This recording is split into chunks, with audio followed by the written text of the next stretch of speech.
بسم اللہ الرحمن الرحیم۔ دوستو السلام علیکم، میں ہوں ڈاکٹر نذیر صدیقی اور آپ سے اپنے یوٹیوب چینل پر مخاطب ہوں۔ دوستو، آج میں ایک اہم موضوع کی طرف آپ دوستوں کی توجہ دلا رہا ہوں۔ آپ جانتے ہیں کہ سی پیک کے حوالے سے ہماری پوری پاکستانی قوم، ہمارے سیاستدان اور خاص طور پر ہماری جو فورسز ہیں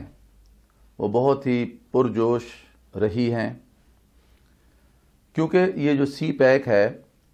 اس کی صرف معاشی اہمیت نہیں ہے، معاشرتی اہمیت نہیں ہے، بلکہ اس کی بہت بڑی ایک دفاعی اہمیت بھی ہے، کیونکہ یہ سی پیک کا منصوبہ ہی ہے جس کے ذریعے چین پوری دنیا کے ساتھ جڑ رہا ہے۔ اس لیے یہ جو سی پیک کا جو منصوبہ ہے یہ ہمارے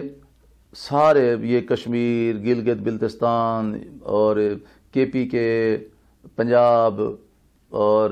سندھ اور بلوچستان سے ہوتا ہوا گوادر تک جا رہا ہے۔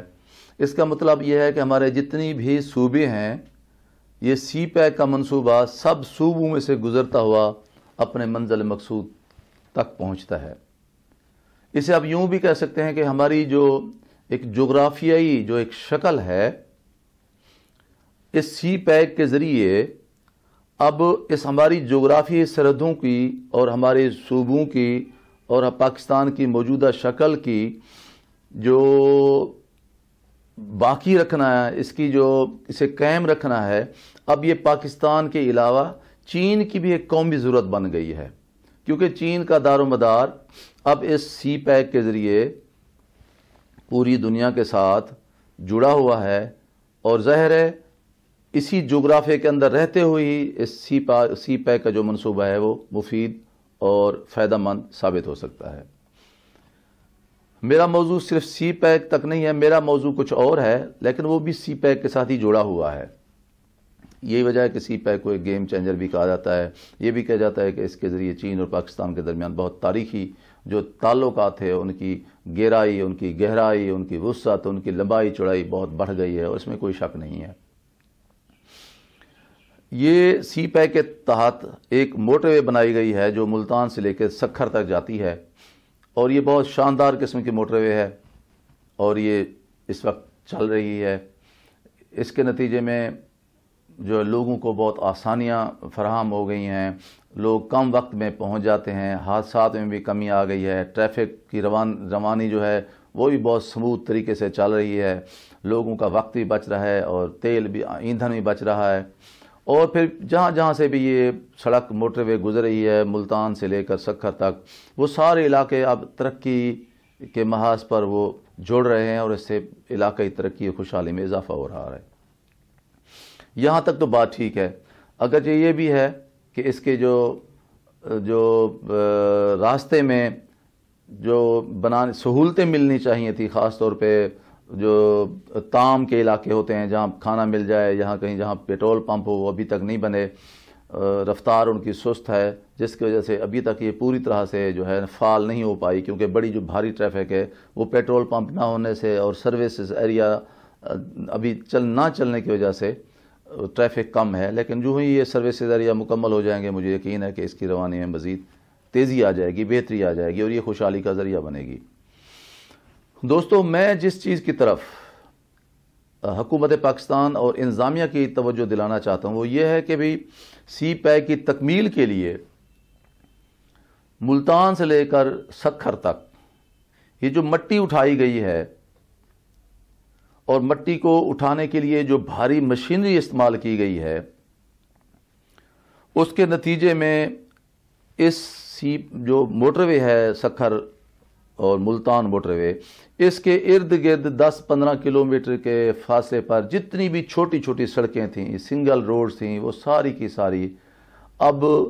مٹی کا ڈھیر تو ہیں، نشان محسوس ہوتا ہے کہ یہاں کبھی سڑکیں تھیں، اب وہاں سڑکیں باقی نہیں ہیں،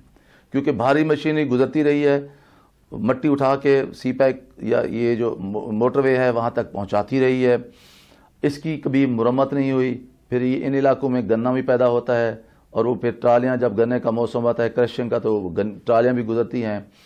تو اس کے نتیجہ یہ ہوا ہے کہ پورا علاقہ یہ جو ہے سکھر سے لے کر ملتان تک اس موٹر وے کے ارد گرد دونوں طرف 10 15 20 کلومیٹر کے علاقے میں جو چھوٹی چھوٹی سنگل سڑکیں تھیں، لنک روڈز تھیں، وہ تباہ و برباد ہو گئی ہیں. اور یہ 3-4 سال ہو گئے آج تک ان کی مرمت بھی نہیں ہوئی. اس کے علاوہ حالانکہ جو ٹھیکیدار تھے ان کو مٹی کے بھی پیسے ملے ہیں، باقی جو چیزیں بھی انہوں نے اٹھانی تھی اس کے پیسے ملے ہیں، لیکن ان لوگوں نے کیا کیا ہے کہ جو سرکار کی جو زمین تھی، اوقاف کی زمین تھی، صوبائی حکومت کی تھی یا کسی محکمے کی تھی، انہوں نے وہ ساری زمینیں جو ہے نا وہاں سے بڑے گہرے گہرے جو ہے نا گڑھے ڈال دیے ہیں، اور وہاں سے مٹی اٹھا کے اس موٹر وے کے اوپر ڈالتے رہے ہیں، کیونکہ موٹر وے کی اونچائی جو ہے کہیں 10 فٹ اونچی ہے، کہیں 20 فٹ اونچی ہے، کہیں 16 فٹ اونچی ہے اس سطح زمین سے. تو بہت ساری مٹی خرچ ہوئی ہے. اب یہ گڑھے وہاں پڑے ہوئے ہیں سرکاری زمینوں میں، ان کا کوئی پرسان حال نہیں ہے. پہلے یہ تھا کہ زمین تھی وہ لوگوں کو لیز پہ مل جاتی تھی، کچھ نہ کچھ سرکاری خزانے میں آ جاتا تھا. اب وہاں صرف گڑھے ہیں جن میں سے پانی نکلا ہوا ہے سیم اور تھور کا، وہ ساری زمینیں بنجر ہوتی جا رہی ہیں. بہت ساری جگہوں پہ ایسے ہوا ہے کہ ارد گرد کی جو چھوٹی چھوٹی نہریں تھیں یا ہیڈ پنجدان جسے ہم کہتے ہیں وہاں بھی، تو وہاں سے بھی ان ٹھیکیداروں نے بہت ساری ریت اٹھا لی ہے، اور ہر جگہ پہ انہوں نے جو کنارے تھے نہر کے اپنی مرضی سے توڑ لیے ہیں، اور ریت کی ٹرالیاں بھر بھر کے وہ موٹر وے پہ ڈالتے رہے ہیں. اب وہ کنارے جہاں جب انہوں نے ہر 2-3-4 کلومیٹر کے فاصلے پر ہیڈ پنجدان پہ وہ کنارے ٹوٹے ہوئے ہیں، اور وہ ٹرالیوں کی جگہ انہوں نے بنائی ہوئی تھی، سلوپ بنائے ہوئے تھے، اب وہ ویسے کے ویسے پڑے ہیں. بس نہر جب چلتی ہے تو پانی باہر نکل آتا ہے. اب وہ کنارے کمزور بھی ہو گئے ہیں، بہت ساری جگہوں پہ شگاف پڑنے سے پانی بھی ضائع ہوتا ہے، اور ارد گرد کے علاقوں کی فصلیں بھی برباد ہو جاتی ہیں، اور لوگوں کے گھر بھی ڈوب جاتے ہیں. تو میں تو گزارش کرنا چاہتا ہوں حکومت پاکستان سے، حکومت پنجاب سے، اور جو متعلقہ محکمے ہیں کہ وہ مہربانی فرمائیں کہ یہ جو ملتان اور سکھر کی موٹر وے ہے اس کے ارد گرد جتنی بھی لنک روڈز تھیں جن کے اب صرف نشان باقی ہیں، کوئی روڈز نہیں ہیں، مہربانی کر کے پہلی فرصت میں ان کی مرمتی کی جائے تاکہ لوگوں کو آسانی ہو. اور دوسرا یہ کہ یہ جو سرکاری زمینوں میں، اوقاف کی زمینوں میں یہ گڑھے پڑے ہوئے ہیں، انہیں کسی نہ کسی طرح سے زمین کو ہموار کر کے لیز پہ دیا جائے لوگوں کو، تاکہ کچھ نہ کچھ سرکاری خزانے میں پیسہ آتا رہے. اور تیسری بات یہ ہے کہ بھی یہ جو موٹر وے ہے اس کی ایک طرف انہوں نے کچا رستہ بنایا تھا سامان اٹھانے کے لیے. اب موٹر وے ظاہر ہے وہاں سب لوگ وہاں سفر نہیں کر سکتے، تو میری تجویز یہ ہے کہ موٹر وے کے بالکل ہی ساتھ متصل یہ جو کچا راستہ بنایا گیا تھا جس سے سامان کی ترسیل ہوتی تھی، یہ پورا ملتان سے لے کر سکھر تک ایک راستہ بنا ہوا ہے جو کم از کم 15-20 فٹ چوڑا ہے. اگر حکومت کوشش کرے تو اس راستے میں بھی روڈ بنا دی جائے تاکہ یہ جو لوگ ارد گرد رہتے ہیں اور جن کی باقی سنگل روڈ جو متاثر ہوئی ہیں تو اس راستے کو استعمال کر کے فائدہ اٹھا سکیں. یہ پاکستانیوں کے لیے ایک سہولت میسر آ سکتی ہے. تو دوستو، کیونکہ اس منصوبے کا یا اس کی جو افادیت ہے اس کا پوری عوام الناس سے تعلق ہے، اس لیے میں آپ سے گزارش کرتا ہوں کہ میری اس جو ویڈیو ہے اس کو زیادہ سے زیادہ شیئر کیجئے تاکہ متعلقہ حکام تک پہنچے اور لوگوں کی یہ جو مشکلات ہیں اس کا کوئی نہ کوئی حل نکل سکے. بہت شکریہ. السلام علیکم.